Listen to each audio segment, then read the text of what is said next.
အားလုံးပဲမင်္ဂလာပါရှင်ချေချေပါချေကြီးကြီးနဲ့ပတ်သက်ပြီးတော့ပေါ့နော်ဘယ်ဟာလေ့လာရမယ်ဘယ်လိုလုပ်ရမယ်ဆိုတာကိုပြောပြပေးပါမယ်ဖြစ်ပါတယ်တကယ်တော့ဒီဗီဒီယိုလုပ်ဖို့ကာရှိရနေရကြာပြီဒါပေမဲ့ချေမအားဖြစ်တာလေးရယ်နောက်ပြီးတော့ချေ depression ဝင်နေရတဲ့မလုပ်ဖြစ်တာပေါ့နော်အခုတော့မဖြစ်တော့ဘူးဆိုပြီးတော့လုပ်ဖြစ်သွားပါ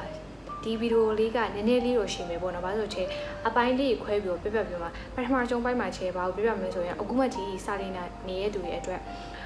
ဘယ်လိုမျိုးခြေတော့ဘယ်လိုပြောမလဲ experience ကိုအခြေခံပြီးတော့ပြပြပြပါမယ်နောက်တစ်ပိုင်းကကျတော့ဒီ၄ဘာသာမှာဘယ်စာအုပ်တွေကိုလုပ်ရတယ်ဘယ်လိုလုပ်ခဲ့တယ်ဆိုတာကိုပြပြပြပါမယ်ဖြစ်ပါတယ်ရှင် so let's start ကဲအခုကြီးဒီချေဘယ်လိုစတက်ဖြစ်ခဲ့တယ်စတက်တော့ချေဘယ်လိုမျိုးတွေကြုံတွေ့ခဲ့ရလဲပတ်သက်ပြီးတော့ပြပြပြပါမယ်ဖြစ်ပါတယ်ဒီကိစ္စချေကြီးကိုစတည်ရကြပြီပေါ့နော်အဲ့တော့ကိုဗစ်တွေလည်းဖြစ်လိုမျိုးအခြေအနေလည်းမကောင်းတော့ခြေတို့အကြောင်းစက်မတက်ဖြစ်တော့ဘူးပေါ့နော်ခြေကgrade 9ပြီးတော့ခြေ10တန်းတက်နေတဲ့အချိန်မှာအဲ့လိုအကြောင်းနားလဲရတာပေါ့နော်ပြီးတော့ခြေအဲ့ဒီအချိန်မှာတငယ်အဲ့လိုမျိုးတငယ်ချင်းနေရပေါ့တငယ်ချင်းတယောက်ကသူကကြီး join နေပြီးတော့အဲ့ဒီကခြေအမှန်တမ်းပြောရင်ကြီးဆိုတာဘာမှမသိခဲ့ဘူးဒါပေမဲ့တငယ်ချင်းကတက်နေတော့အဲ့လိုတက်ချင်ခဲ့အဲ့ဒီအချိန်တော့အင်းကမတက်ခိုင်းဘူးခြေကိုအဲ့ဒီကလည်းကြီးဆိုတာတိတ်ပြီးတော့အခုမှစပြီးတော့ပဲဒီမြန်မာနိုင်ငံမှာပေါ့နော်နည်းနည်းစပြီးတော့တီးရဲ့အချိန်ပဲရှိသေးရပေါ့နော်တိတ်ပြီးရေးပဲမစားသေးဘူးအဲ့တော့အချိန်မတက်ဖြစ်လိုက်ဘူးပေါ့နော်မတက်ဖြစ်ပြီးတော့တခြားဟာလေးတွေတက်ပြတယ်တက်ပြပြီးတော့ကြာတဲ့ကြောင်အဲ့ဒါကျရန်ကုန်ရောက်လာပြီးတော့ပထမဆက်ကျတော့အင်္ဂလိပ်စာသင်တန်းလေးတက်လိုက်အဲ့လိုမျိုးလေးနဲ့ပဲပေါ့နော်နောက်ပြီးတော့ကြာတော့ကြီး join ဖြစ်တယ်ပေါ့နော် join ဖြစ်တော့ချိန်အဲ့ဒီทีကလေချက်အမှန်တိုင်းပြောရင်ကြီးတော့ join ဖြစ်တယ်ဒါပေမဲ့ကြီးဆိုတာဘာလဲကြီးကဘယ်လိုလေးလိုက်ဆိုတော့ချက်လုံးဝမသိဘူးအမှန်တိုင်းပြောရရင်ပေါ့နော်ကိုတိုင်းလေးလာရေးအာမကောင်းတာလည်းပါမှာပေါ့နော်ပြီးကြတော့ချင်းအဲ့လိုစပြီးတော့တက်ဖြစ်တယ်အဲ့တော့တက်ပြီးတော့ crown မှာတက်ဖြစ်တယ်ပေါ့နော် crown မှာတက်ပြီးတော့ချင်း iTrades ဖေးဟာလေဗီဒီယိုတစ်ခုလုပ်ပေးဘူးရပေါ့နော်အဲ့နဲ့ crown မှာ join ဖြစ်သွား join ဖြစ်တော့ချင်းစပြီးတော့အဲ့လိုမျိုး4လကျော်5လလောက် crown မှာတက်လိုက်ရတယ်ပေါ့နော်ဒါပေမဲ့တက်နေတဲ့အချိန်လေးမှာလေတလားကြီးဒီတက်တော့အမတ်တွေကဆိုရင်ဘယ်လိုမျိုးကြုံရလဲဆိုတော့စောင့်မွေးတွေကြတာပါကြတာမတော်တော်ဆိုးကြဒါအမှန်တမ်းပြောရင်ချေအဲ့ဒါချေပထမဆုံး first experience လို့ပြောလို့ရတယ်ကွာအရင်တော့ကလေဟိုအစိုးရအကြောင်းမှာတက်လာတော့အဲ့လိုတခါမှမကြဘူးပေါ့နော်ဒီက mock test တွေဖြစ်တဲ့ခါမှာကျတော့ဟဲ့ငါတကယ်ပဲအဲ့လိုတော့ငါညံ့သွားလာပေါ့နော်ကိုအဲ့လိုမျိုးဖြစ်ခဲ့ပေါ့နောက်ပြီးတကယ်တော့လေတလားအဲ့ဒီမှာပြချင်တာလေအကြံပေးချင်တာတခုရှိရတော့အခုမှကြီးကြီးစပြီးတော့တက်နေတဲ့သူတွေဆိုရင်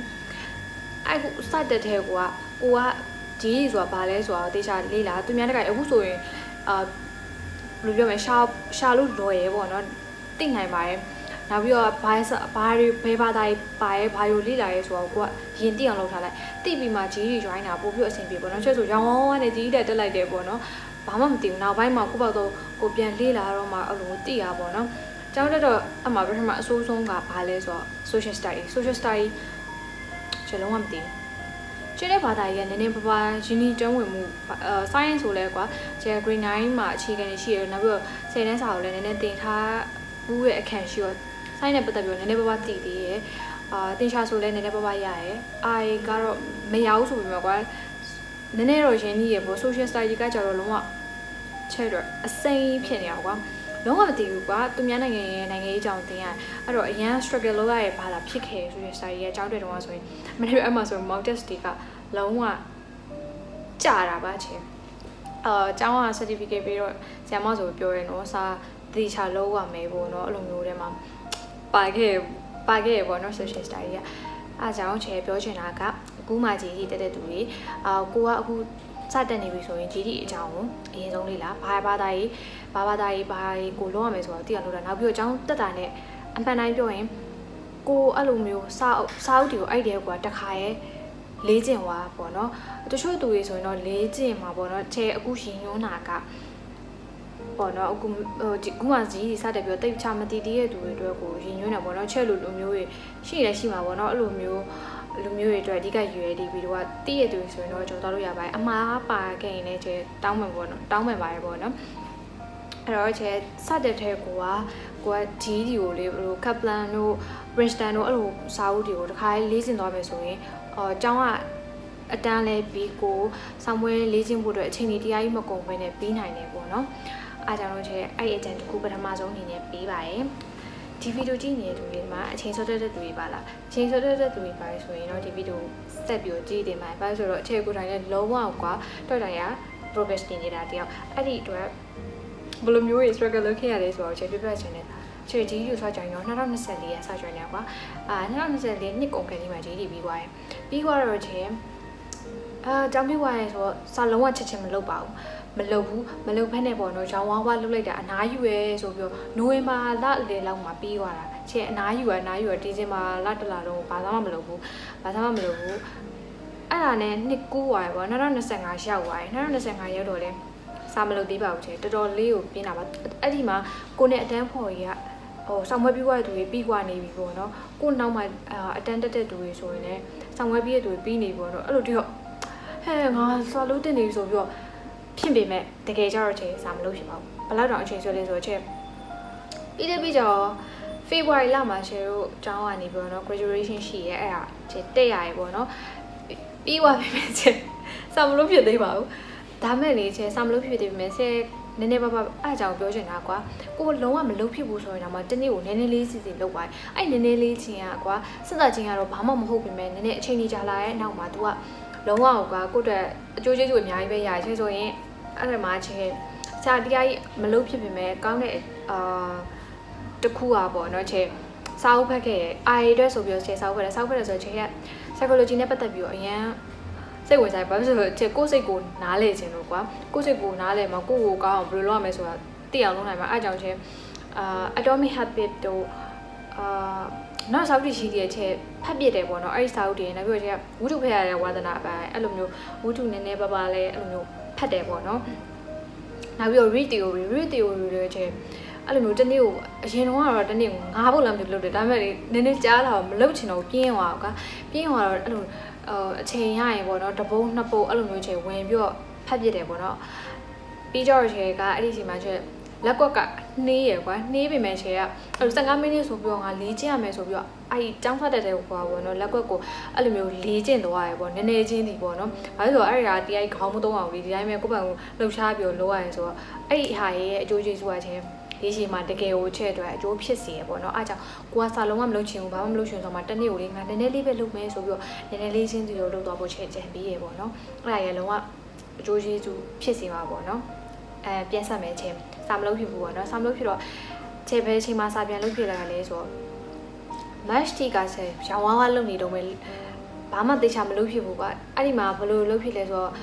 ့စာသူများရဖြေးနေကွာချိန်နဲ့အတူတူအဲ့လိုမျိုးတငယ်ချင်းတွေရှိရပေါ့နော်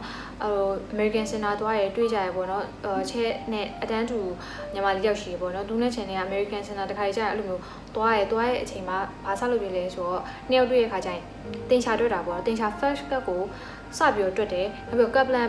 chapter 1ရဲ့နည်းနည်း chapter 1မှာလေ1.1 အဲ့လိုမျိုးဟာမျိုးလေးရှိရသူနဲ့တူတူချင်းစတွေ့တယ်အမှန်တော့တင်ချာကိုချိန်ရင်ဆုံးဖြစ်ဖို့ဆိုပြီးတော့တင်ချာကို pick လုပ်လိုက်တယ်အဲ့ဖြေဖို့အတွက်အမှန်တိုင်းပြောရင်ဆောင်းပွဲကျောင်းပြီးွားရယ်ကွာကျောင်းပြီးွားပြင်မဲ့ချက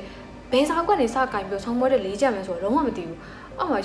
ဂူရဲမှာလည်းသူများရဲ့ like မေးသူများရဲ့ပြီးရသူရဲ့ပြီးကြအဲ့ကြရင်ဒီဝင်လိုက်စာမလို့ဖြစ်ဖက်နဲ့အဲ့ EOO လုပ်လိုက်ပြီးတော့လည်းမဖြစ်မနေအင်ဟာလည်းသူများရဲ့ကလည်းပြီးနေတဲ့ pressure ရဲ့အင်ဟာလည်းဆောင်းပွဲမဖြစ်သေးဘူးလားပြီးတော့လောရမယ်ဆိုပြီးတော့ပေါ့နော် April ကြောက်ချဲတကယ်စာလုပ်ဖြစ်တယ်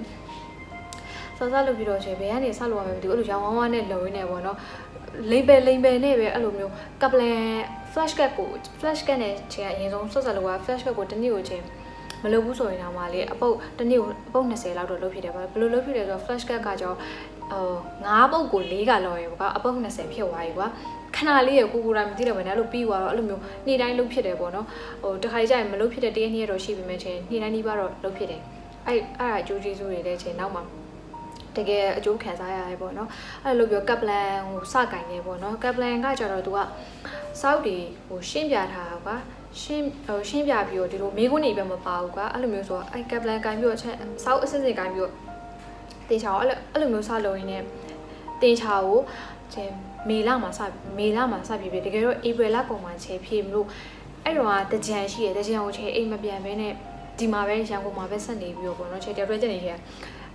ညဘက်တွေကျအဲ့မှာစရပါတော့ညချဲရလေတာနှီးရင်းမဲ့ဆိုရင်စာမလုပ်ချင်ဘူးအဲ့ကြိုင်ရောင်းဝါးလုပ်ပြီးတော့ဟိုကလုပ်လိုက်ဒီကလုပ်လိုက်ဖုန်းကြည့်လိုက်တဲ့အချိန်ကုန်တယ်ညကြတော့ငါစာမလုပ်လို့မရတော့ဘူးစာလုပ်ရမှာဆိုပြီးတော့ညကြရင်အဲ့လို2 နာရီ3 နာရီထိလေးကြအဲ့ကြမအိတ်ချင်တော့ဘူးအဲ့ချိန်တွေကစာလုပ်လို့ခေါင်းစုံမဲ့ချဲတွေကတော့အဲ့ဒီမှာစာလုပ်ဖြစ်ပြီးတော့အဲ့လိုအဲ့တကြံတွင်းရလေးချဲတော်တော်တင်ချာနဲ့ပတ်သက်ပြီးတော့စာတော်တော်ပြီးသွားတယ်လို့ပြောလို့ရတယ်ပေါ့နော်အဲ့ဒါနဲ့အဲ့လိုလုပ်ဖြစ်ပြီးတော့ကျဲတင်ချာဆက်ဖြည့်သွားရပေါ့နော်နောက်ပြီးတော့လေတာကျဲလေတဘာသာပြီးသွားရင်လေသလားရောင်ဝါးနဲ့အဲ့လိုအနားယူလိုက်တာငါခဏလေးပဲအနားယူပါမယ်ဆိုအနားယူကများပြီးတော့လေစာမလို့နောက်တဲ့တဘာသာ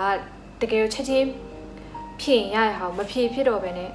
အချိန်ကြီးမကြတင်မဲနဲ့ကြာသွားတာပေါ့နော်တော်တော်ဆိုးပါပဲကိုလည်းတည်ရပေါ့နော်တော်တော်ဆိုးပါပဲအခုမှနောက်သားရနေတကယ်ဆိုရင်ကွာဆောင်းမွေးကပြီးတင်နေရကြပြီကွာအဲ့ဒါကိုချင်းတော်တော်နောက်ကျမှပြီးသွားရပေါ့နော်အားကြောင့်ချက်လို့အချိန်ဆွဲတဲ့လူရှင်အဲ့လိုမျိုးမဖြစ်စေချင်ဘူးချေရကွာအဲ့ဒီချက်ကပြီးတော့ဗာလဲတကယ်တော့လေဒါစာရီကလုံရင်လေအချိန်ကခဏလေးရကွာအချိန်ကတဘာသာအဲ့လိုအရင်တော့တွေးထားတော့ကွာ2 ဘာသာကိုတူဖြေမယ်နောက်2 ဘာသာကိုတူဖြေမယ်တွေ့တယ်တကယ်လို့ဖြစ်တော့တဘာသာပြီးတဘာသာပဲအဲ့လိုလုံးဖြစ်သွားတာပေါ့နော်အဲ့ဒီမှာဆိုရင်တင်ချာပဲတင်ချာတဘာသာပဲတင်ချာလုံးဖြစ်တယ်တကယ်လုံးလဲလုံးကောအဲ့တော့ချက်လုံးဖြစ်ပြီမဲ့ကွာတပတ်လောက်စားတင်ချာလုံးလိုက်နေဦးကြိုင်ဘန်းတော့ဖြစ်ပြီးတော့မလုံးချင်လိုက်အဲ့လိုမျိုးဖြစ်နေတာကွာအဲ့လိုဖြစ်ပြီးတော့မလုံးဖြစ်လိုက်နေအဲ့လိုလိမ့်ပဲနဲ့ပဲဆယ်ဆောင်မပြီးသွားတာပေါ့နော်အဲ့လိုမျိုးကြောင့်ချက်ပြောပြချင်တာကွာ